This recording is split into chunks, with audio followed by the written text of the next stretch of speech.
Bonjour mes taureaux, comment allez-vous? Je suis ravie de vous retrouver pour ce taroscope du mois de mars. Enfin, le printemps qui arrive et on va le déguster, le regarder avec le tarot Katz d'Anna Juan et puis le Symbolon. Ça va être pour notre petit taroscope que l'on va le faire tout de suite et maintenant. Et puis pour l'extension, on va utiliser l'horoscope Béline et le... Ah, je sais pas si vous voyez là, le Lunasol Tarot. Alors l'extension n'est absolument pas obligatoire, c'est vraiment une extension, c'est pour aller un peu plus loin, c'est pour en savoir plus, c'est pour vraiment agrémenter, avoir des clés supplémentaires. Il est disponible juste en bas sur Gumroad Taureau-Mars.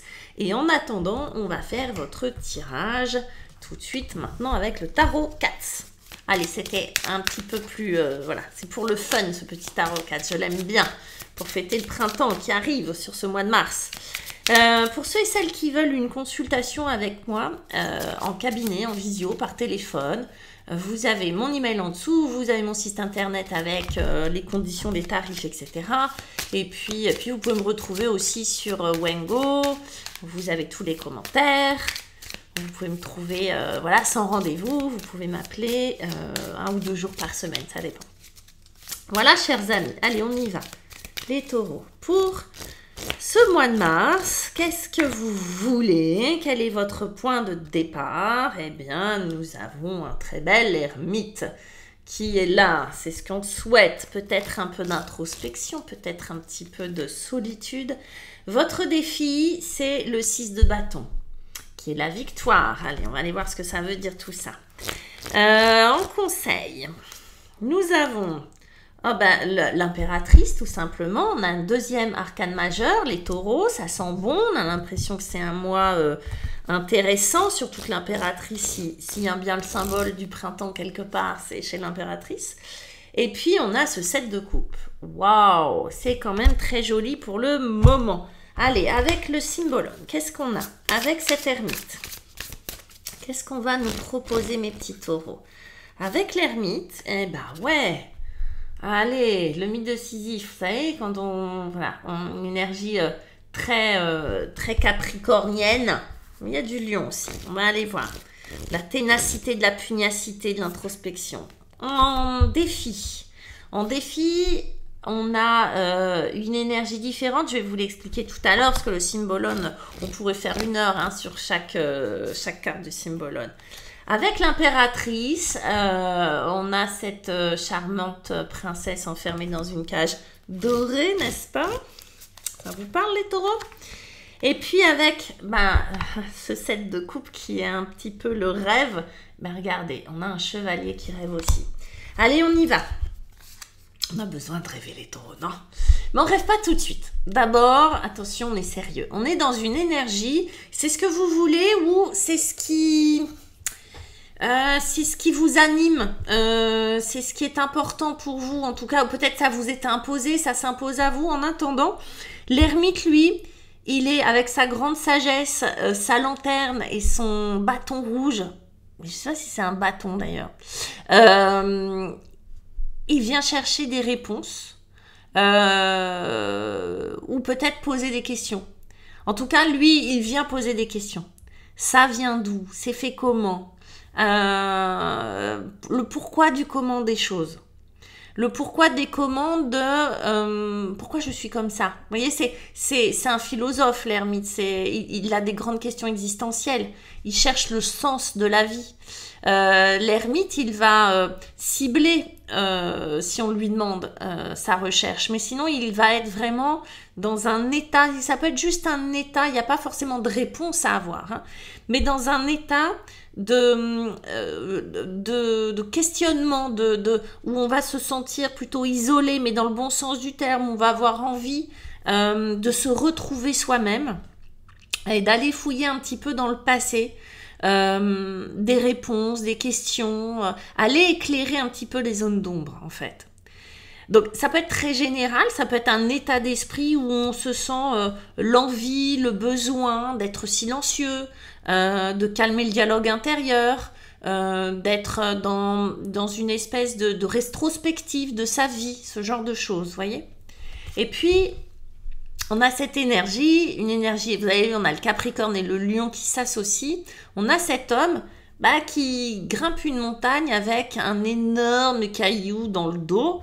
Donc, c'est pas Obélix, hein, c'est ni Obélix dans la série, c'est un homme qui a un but qui nous dépasse sans doute, d'accord, qu'on ne comprend pas, nous, comme ça, de l'extérieur, mais qui a une ambition, qui a un but, qui a un besoin, certainement, et qui va se donner beaucoup de mal pour y arriver.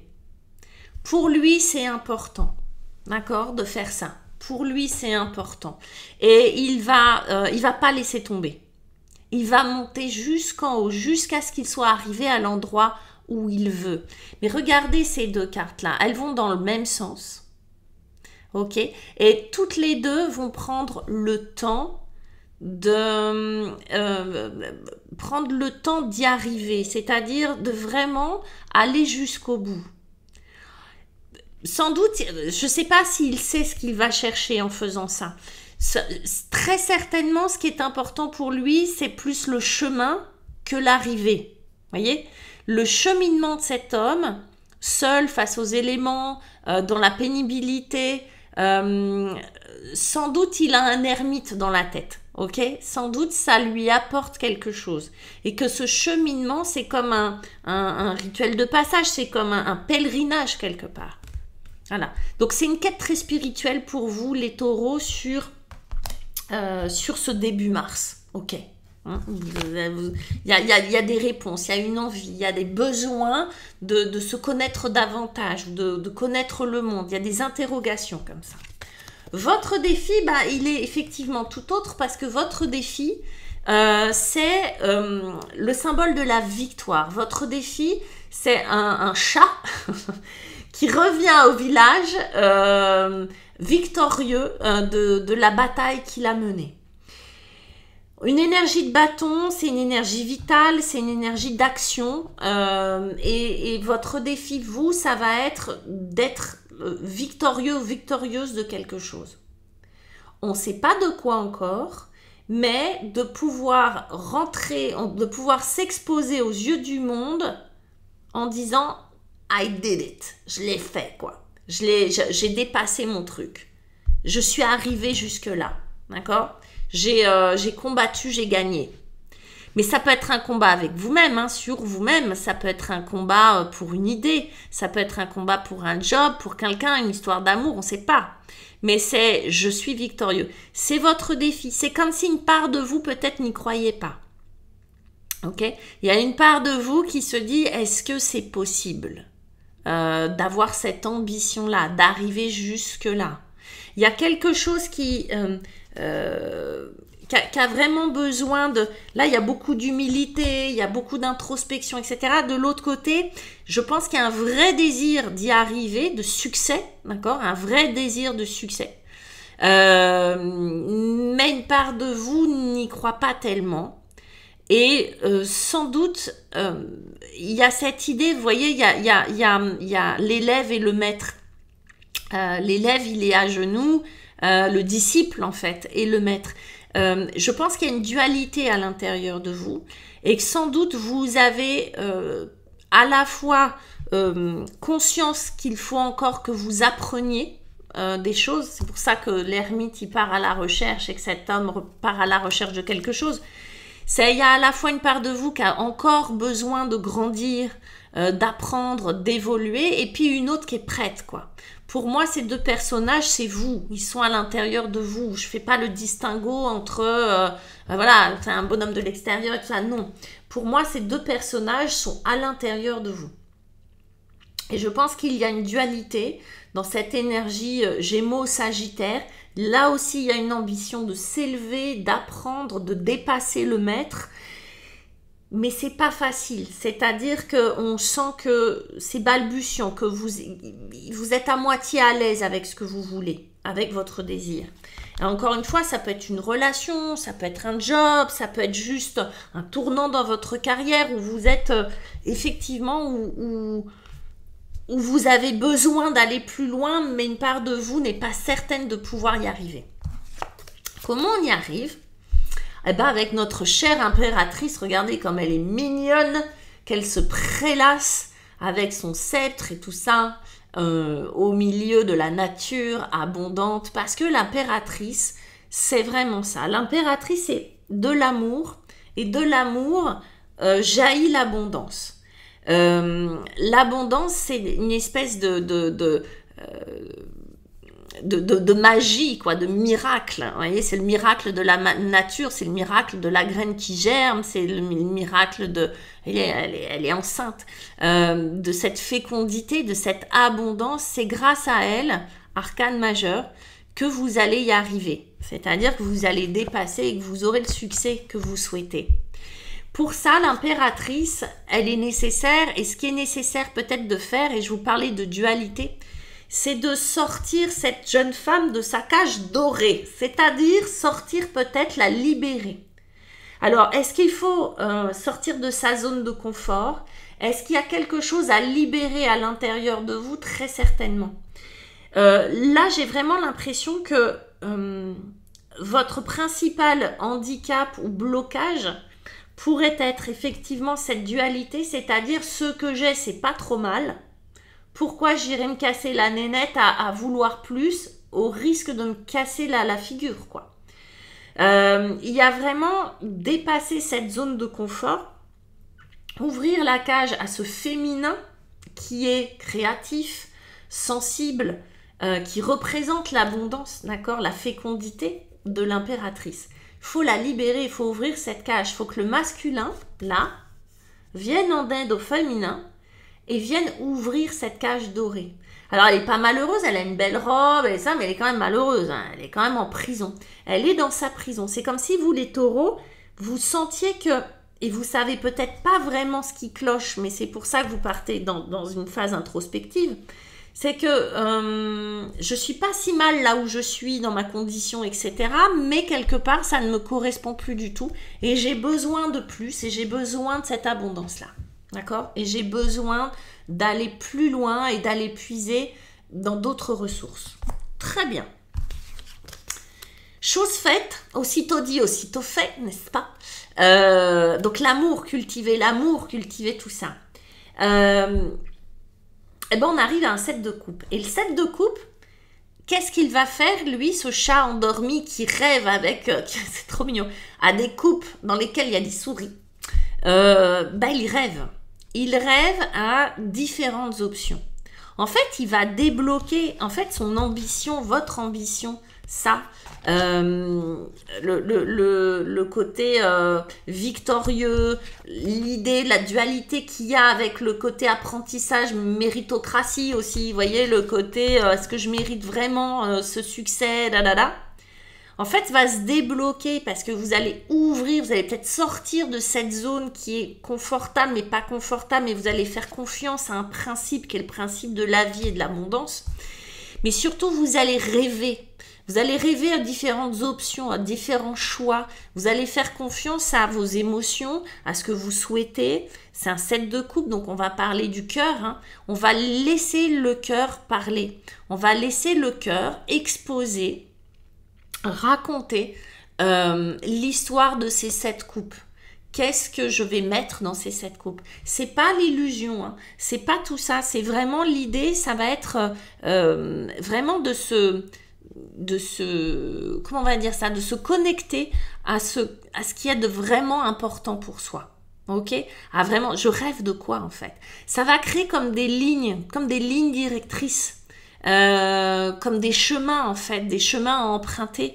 Parce qu'en fait, la marche elle est peut-être un peu trop haute entre un type sans le sou qui grimpe une montagne avec un caillou dans le dos et un autre qui rentre tout victorieux au village genre pump it up.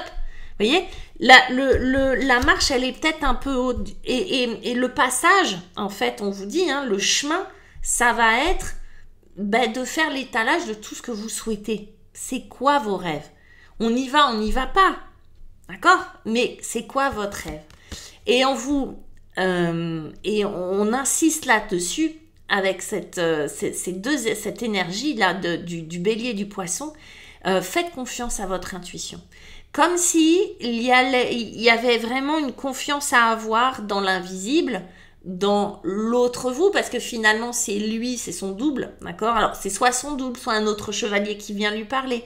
Mais en gros, dans vos rêves, parce que ces deux personnages rêvent, ces deux personnages sont à l'écoute de l'invisible, sont à l'écoute de leur intuition, sont à l'écoute de ce qui se passe à l'intérieur d'eux, reçoivent des messages très clairs sur comment y arriver. On n'oublie pas que ce sont des chevaliers, d'accord, qu'on veut une victoire, qu'il y a l'idée du succès, qu'il y a l'idée de se battre pour ce que l'on veut. Là, c'est comme si vous, dans la nuit, vous verrez, vous recevez vous allez recevoir des informations importantes. Il est possible que votre intuition, vos guides, vous annoncent des choses ou vous parlent d'une certaine manière ou que vous ressentiez des choses différentes. Là, l'idée, c'est vraiment de faire confiance à ce qui est important pour vous, à ce que vous ressentez de l'intérieur. L'idée du 7 de coupe, c'est ça. Et on voit qu'il y a quelque chose de très onirique dans ce mois de mars pour vous, de très presque de lâcher peut-être le lâcher prise sur le résultat. Et on le voit que c'est le chemin qui va être important. On vous le dit d'emblée là, c'est le cheminement qui est important, c'est pas le point d'arrivée. Et dans ce cheminement, il y a déjà à se reconnecter avec ses rêves, un peu comme un enfant qui rêve, se reconnecter avec vraiment ce qui est important pour vous. Je vous montre juste celle-ci parce que je la trouve super intéressante en d'autres decks. C'est quand même pas mal de recevoir autant d'abondance, de chance de la part du ciel. On regarde. Ah oui, avec le Lunasol Tarot. Allez, pour l'extension, qui ne sera pas obligatoire. Regardez les cartes qui sont là. Mais ça peut être vraiment intéressant de vous procurer l'extension parce que c'est toujours sympa d'aller creuser, d'avoir des infos en plus, de voir comment, après ça, les choses se déroulent pour vous. Alors, c'est un complément. Avec notre ermite, qu'est-ce qu'on a, mes petits taureaux? On a, arcane majeur encore, avec une tour. Ça déménage. Je l'avais aussi, la tour, elle sort beaucoup. Je crois que c'est peut-être un mois de mars un peu, waouh. Ok, on a le 6 d'épée. Encore un 6 en défi, 6 d'épée. Vous voyez que on est... c'est drôle comment les numéros quand même se juxtaposent comme ça, comme si le 6 symboliquement c'était quelque chose d'important pour vous là. Le 4 de bâton pour vous aider, le foyer, et puis on a encore un arcane majeur, le pendu. Ok, quand je vous parle d'intuition, l'intuition ça va vraiment être peut-être important, le résultat de votre cheminement. Ça va être assez intéressant ça. L'horoscope Béligne, ok, l'élévation, on a une tour et de l'élévation. Bon, pour moi, elle n'est pas inquiétante cette tour là, vous inquiétez pas. En défi, oui, on a la fin. Qu'est-ce qui nous fait peur? Vous voyez là tout de suite, on va aller voir, on va aller creuser dans les peurs. La récompense. La récompense avec cette belle médaille et le foyer, ok, et avec le pendu, waouh, on a ça, on a la déchéance. Alors, on s'inquiète pas, je vais voir ce que ça veut dire tout à l'heure, on s'inquiète pas du tout, on va aller voir ce que ça signifie. Je vous embrasse mes petits taureaux, à tout de suite pour ceux et celles qui choisissent de m'accompagner sur Gumroad. Et puis pour les autres, je vous embrasse. N'hésitez pas à vous abonner, à cliquer la cloche, à laisser des messages, blablabla. À très bientôt. Ciao.